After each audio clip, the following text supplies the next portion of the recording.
everyone, Steve here with another edition of That Geek Guy. In our last episode, we talked about hacking Commodore 128 and other Commodore computers.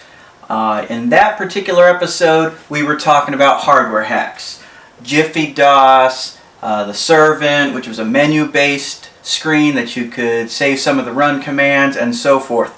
In this edition, we're going to discuss hardware hacks a little more. Just now I was playing one of my favorite games from the 80s. It was called Aztec Challenge, and this particular game that I was playing was a software hack. It's an attempt that, as kids, we used to bypass some of the opening software and things that would copy protect it, and we can make our own copies on floppy disks similar to this one.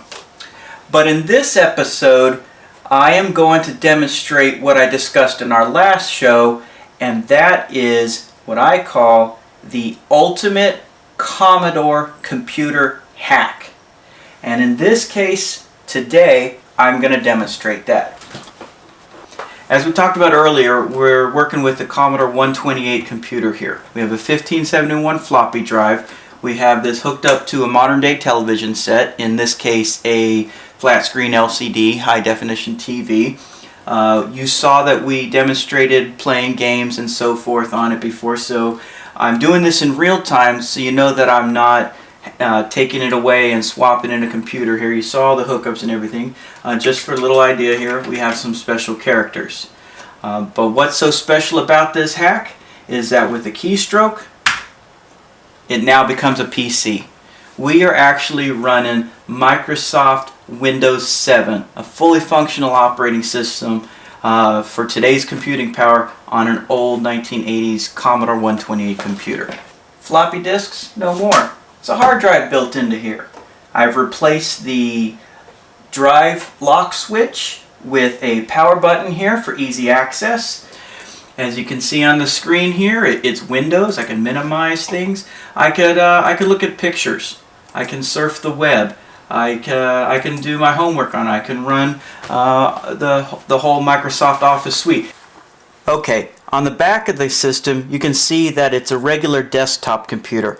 It's not like I took a laptop computer with all its tiny motherboard and tiny hard drives on other parts in it and squeezed it into this case. No, what you have here is a fully functional desktop PC. I'm connected here with a with a DVI connector. It does have an HDI connector here, and I even have high def audio with an optical out. I'm currently hooked up with an audio cable because of this particular monitor. I think it gets a little bit sharper picture with the DVI, and then I can pump the audio into the onboard speakers. But in all reality, I can eliminate both of these, plug in a single HDMI connector down here, and have it squeeze out the audio and the picture in full high def. This thing will actually produce 1080i and 1080p. Now, an even better step to that is I can do a dual monitor configuration, and I can plug in both the DVI and the HDMI simultaneously, go into two different screens, so I can lay out my stock reports or my landscape pictures, or the Grand Canyon or anything like that, and still have full functionality on it. It's awesome.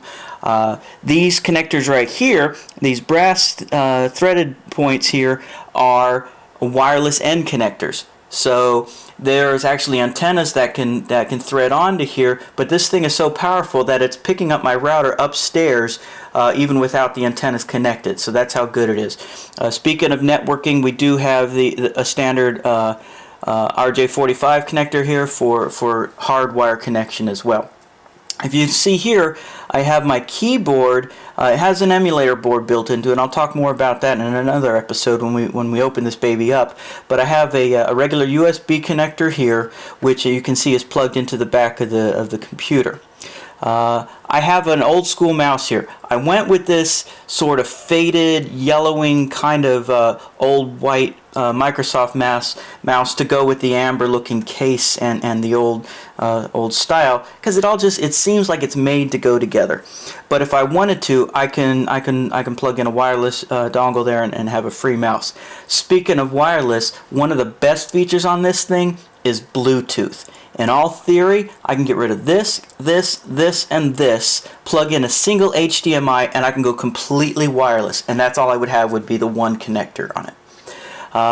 We have additional USB 2 connectors right here, and as of the moment, it is still state-of-the-art. It has the newest USB 3 connectors on here as well. Obviously, you know, we got the mic inputs and other auxiliary connectors on there. One last thing to look at here is we do have a PS2 connector, so we can go old school and we can hook up an old style keyboard to it if we wanted to make it look like something else. But this whole particular package here is keeping with the whole Commodore look. I could do a PS2 mouse or any other device that I need that. Lastly on here, just to tell you about this processing power that this thing has, is these are actually water jackets. This thing has a liquid cooled processor on it, so if I wanted to overclock this baby, I could, and I could keep it cool. Right now it's running very cool, and I have a nice large fan on the inside that stays quiet. Now if you look, if I demonstrate, if I kick off the lights, and as you can see, when I dim the lights, you can see that I have a glowing light inside from the fan, which gives kind of an eerie blue light out the back of the case as well. Just a little added touch that I thought was pretty cool.